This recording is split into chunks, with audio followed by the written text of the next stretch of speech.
My name is Carol Ivy, and it is with great pleasure that I introduce to you one of the 1993 nominees to the Marin Women's Hall of Fame.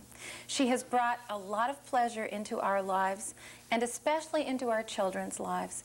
She is a very musical addition to our Hall of Fame, and her name is Emily Gates. Welcome, Emily. Thank you. And congratulations. Thanks. How did you feel when you heard the news? A little overwhelmed, I think. I didn't see myself in that kind of company, to be quite honest, but it was really a nice surprise. It's not, honor is not something that is something that's very natural to me, so.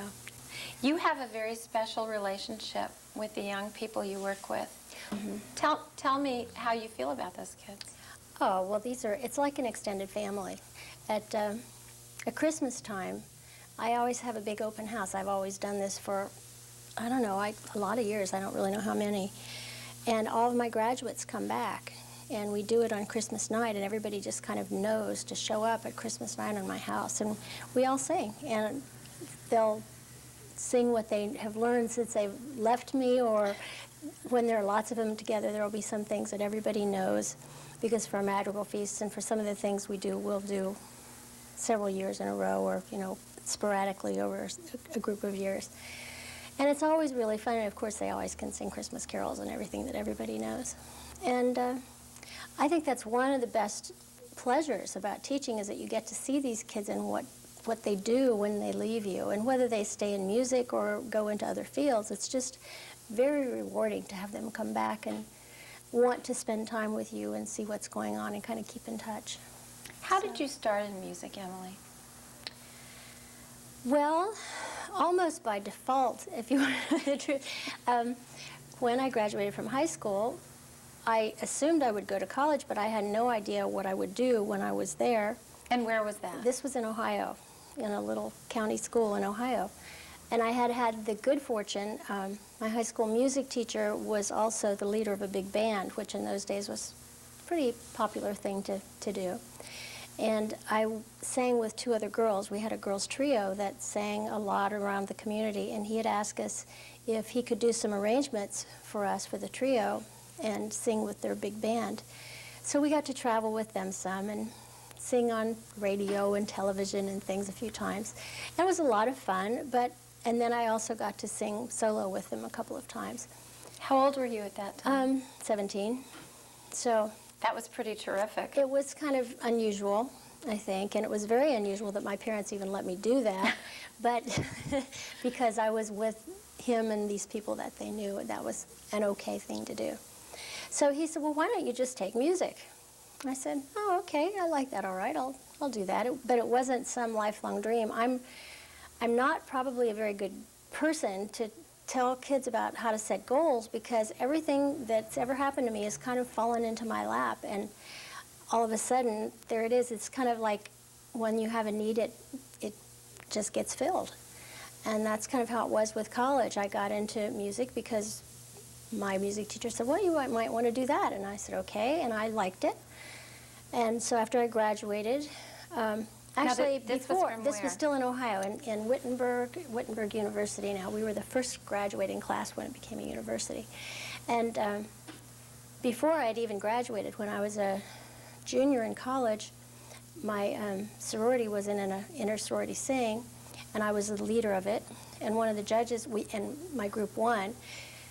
And one of the judges came up to me and he said, I want you to work at my school next year. And I said, I'm only a junior. He said, I'll wait. I said, oh, okay. And it was very flattering, but I didn't think much of it. But sure enough, when I got to be a senior, he contacted me again, and he said, I want you to come to my school for an interview. We're holding this position open for you. So I had a job before I even knew to apply for one. I taught school for a year, and then the guy who I had dated through high school, my high school sweetheart, came home. Well, he had gone to the Army while we were in college because he didn't really know what he wanted to do, and so he decided to volunteer for the draft. So he did that, and then when he got out of that, he came back home and went back to school, and we got married, and I continued to teach, and he went to school full-time and worked 3 to 11 shifts. So we didn't see much of each other for the first year or two because he went to school and I worked, and our schedules didn't coincide. But we had our weekends, and it was fun. And where was that? In Ohio, in Urbana, Ohio. And did you have children at that time? Or? Well, after I taught for 2 years, after that I had a baby. I had my first. And then we moved closer to where he was going to school, which was not that far, but 30 minutes down the road, so that we were closer to his school. And after I had Jeff, I decided I wanted to go back to work. And I didn't know quite how I was going to swing it or where I would get a job, because I knew I didn't want to go back to where I had been, because that was further than I wanted to drive with the baby. But I had student taught right there in Springfield, and I called the lady with whom I had student taught and asked if there were any job openings. And she said, "Who told you?" And I said, "Excuse me?" And she said, "Who told you there was a job opening?" I said, "No one. I just called. I just decided today that I wanted to work again, and I thought I would call to see if there was any possibility." And she said, "Well, the other music administrator just called me this morning and told me that she's going to take an extended sabbatical, and so we have an opening. Come on in." So that's what you're talking about, kind of falling in Yes, your lap. yeah. But you should give yourself some credit. Those kinds of things fall in people's laps, and yet you turned it into something clearly. Oh, I think that's true. I'm not saying that I was not worthy of having that. I think that I was probably very good at both of those jobs, but I didn't work diligently to seek them out. I mean, it just opened up, and it was a job that I shouldn't have even had at that time because it required a master's degree, which I didn't have. And But they you said, did it. "Well, just don't worry about it. Just enroll in a master's program and take, a couple units here and there, and we'll just overlook it." So are you I saying did. that you were going to school to get your master's degree, you had a baby, and were teaching? Yes. How And did I you- had 13 schools that I was supervising. It was interesting. But it was good. I mean, I liked it. I knew a couple of the schools because I had student taught in that district. And basically what happened was I would go to the schools, I would put up a schedule saying I will be here these days, and then teachers would sign up and they would say, "Teach my children how to do this, this, and this."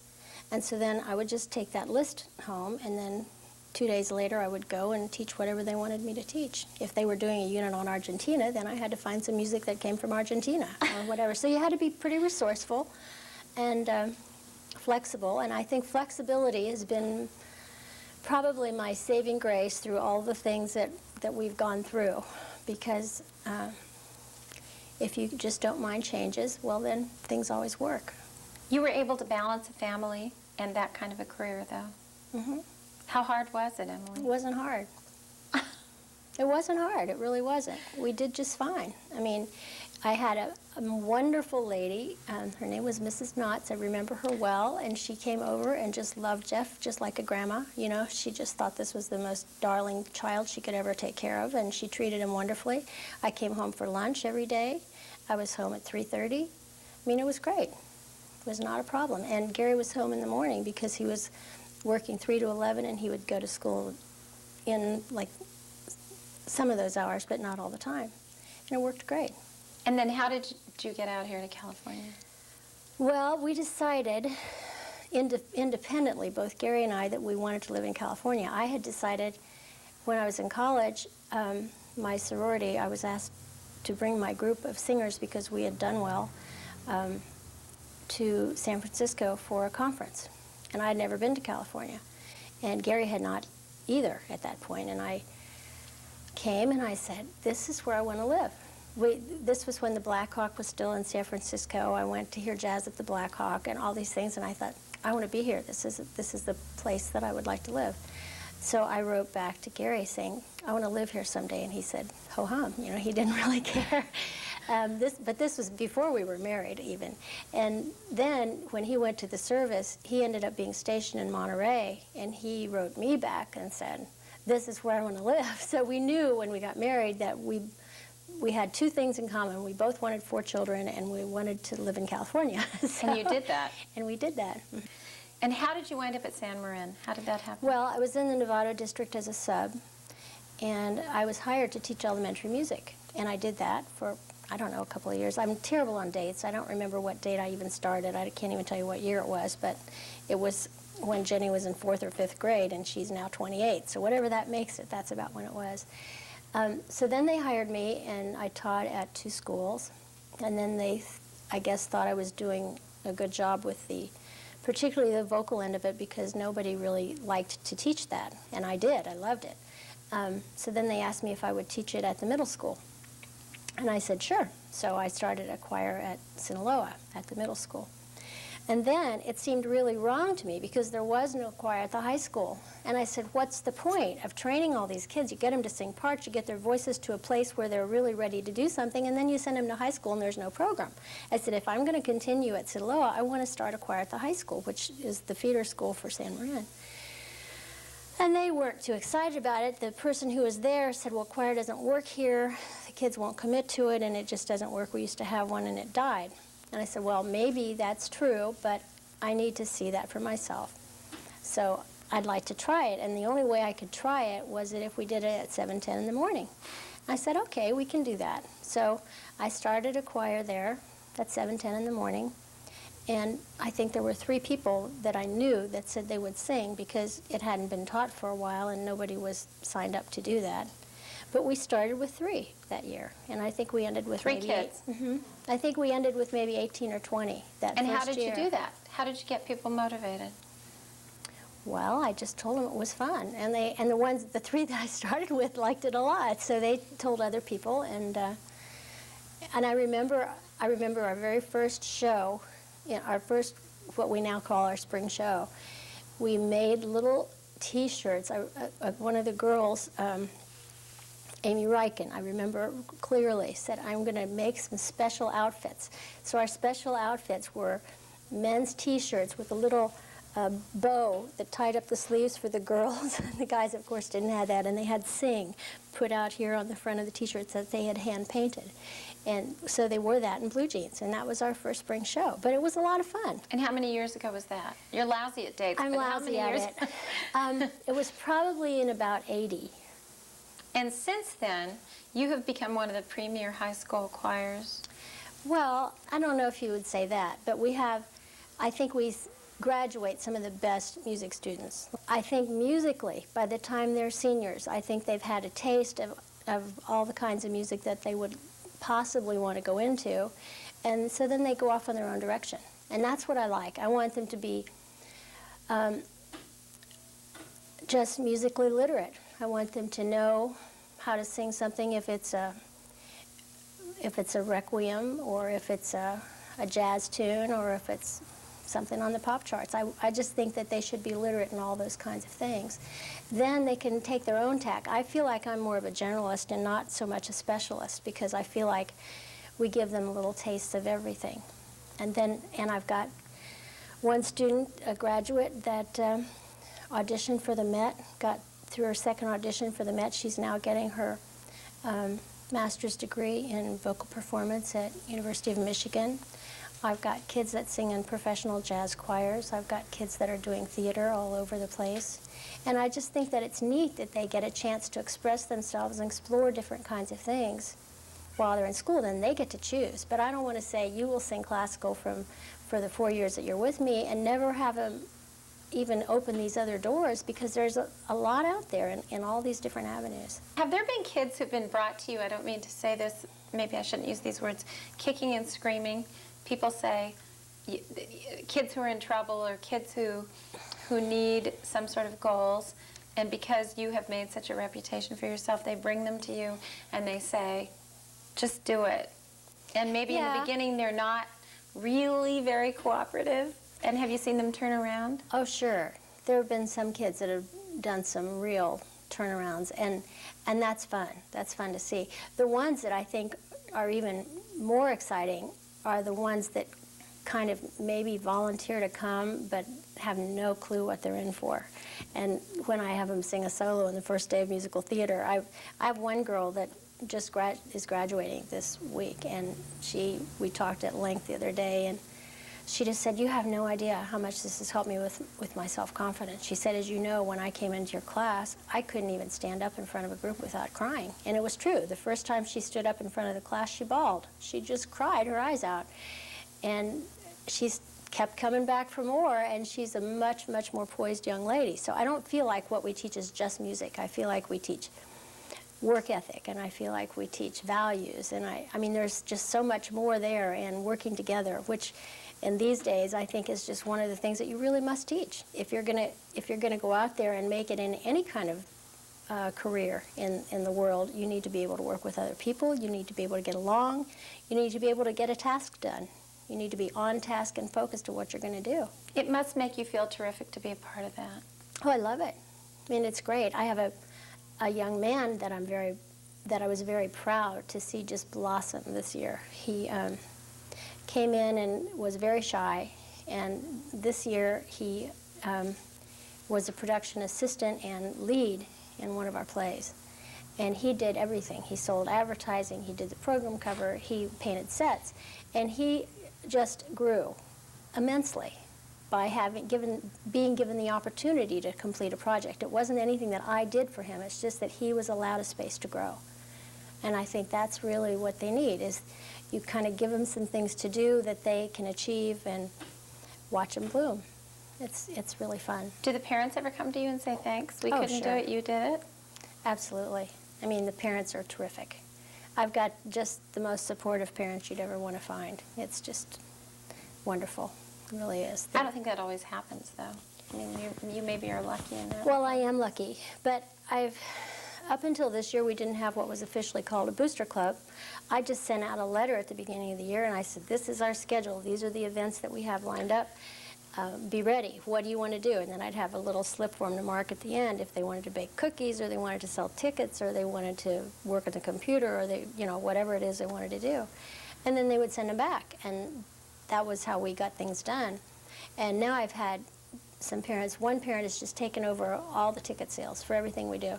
And so she just takes it, she collects the money, she deposits it, and I don't have to worry about it anymore. I mean, it's just great. This is the first year that's ever happened, and I'm just delighted. What about you? Do you take time for yourself, Emily?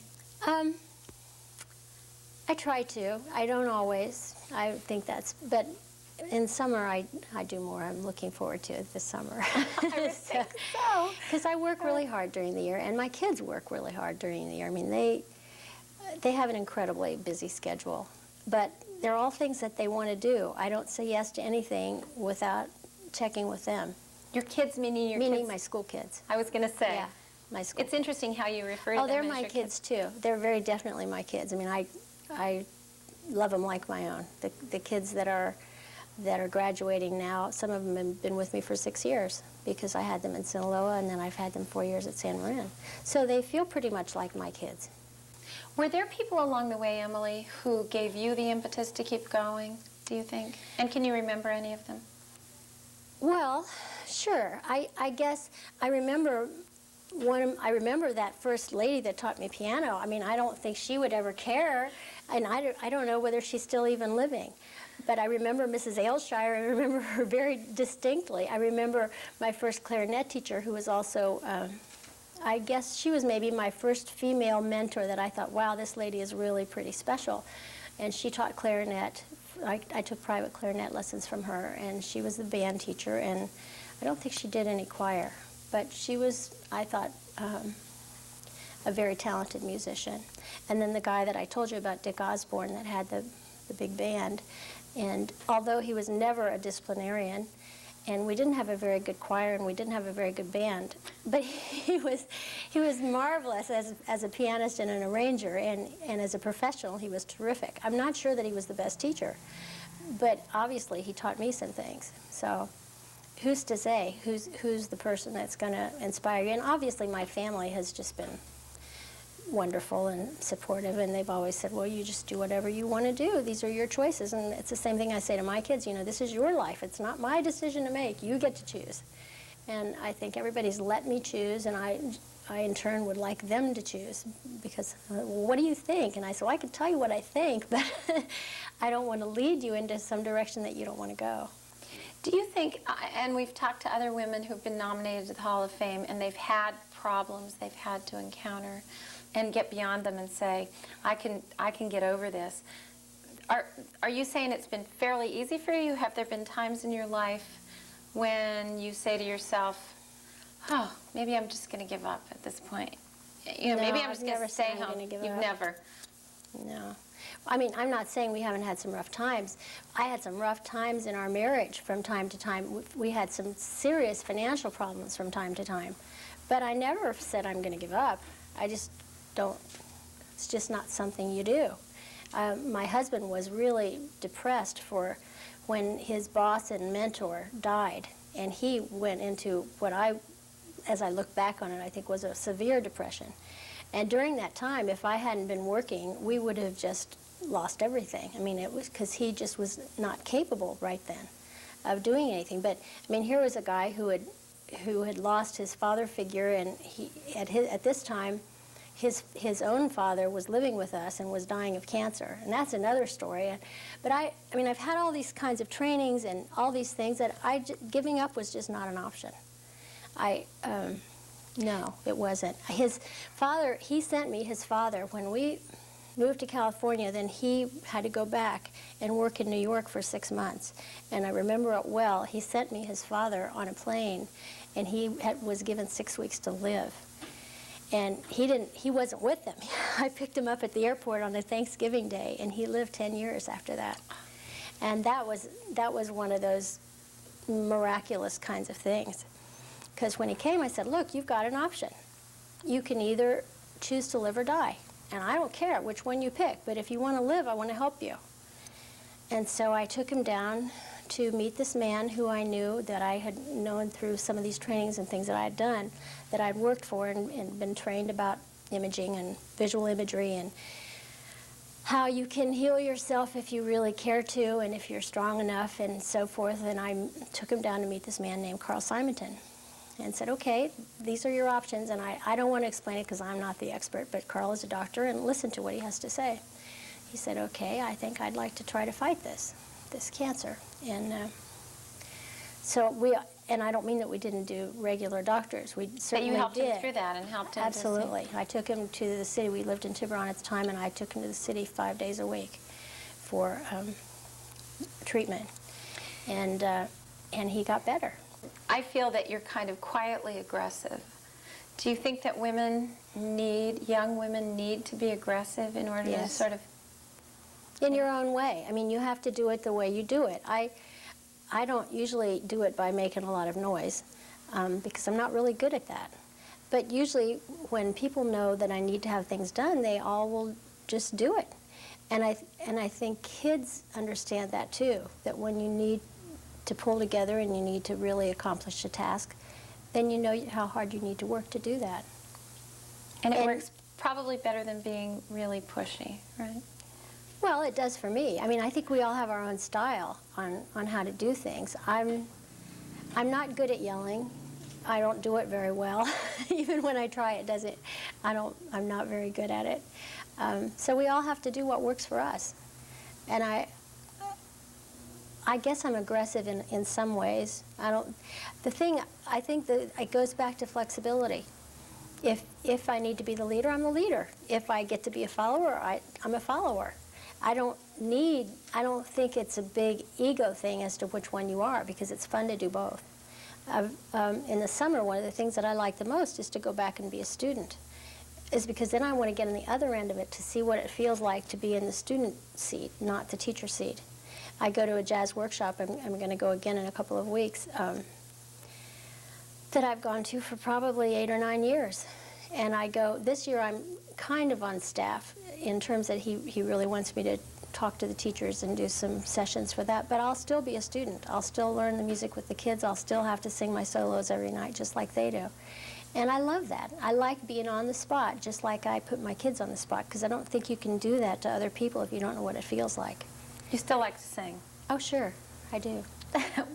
Do you still do jazz, or what do you do primarily? I don't sing in public very much, and a lot of my kids say, why don't you do that more? But if I sing in our show, then that takes away one of the solos that a kid could sing, and they need that exposure. Do you ever wish you had stuck with the big band? No, never. Why not? It just wasn't what I wanted to do.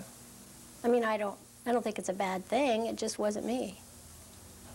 It was fun while I did it, but I didn't want to keep on doing it. I had opportunities to go back into professional music. I had a club that really wanted me to come and sing and play, and I just didn't want to do that. You decided to devote your life to the kids, which is great. I mean, we all need people like you. Well, folks like you. My own kids, my own family have been so great, and all of my school kids, I think, really admire my own kids. And I just want to make that kind of space and safety and sense of adventure and all those things available to them too. And I think I can do that better as a teacher than I could as a singer. Not that I would ever even make it as a singer, but it's just I think my little place. What about the future? What do you see? You're going to be at San Marin? I'm going to be there until I'm tired of it, you know. If I get tired of it and I want to do something else, then I probably will.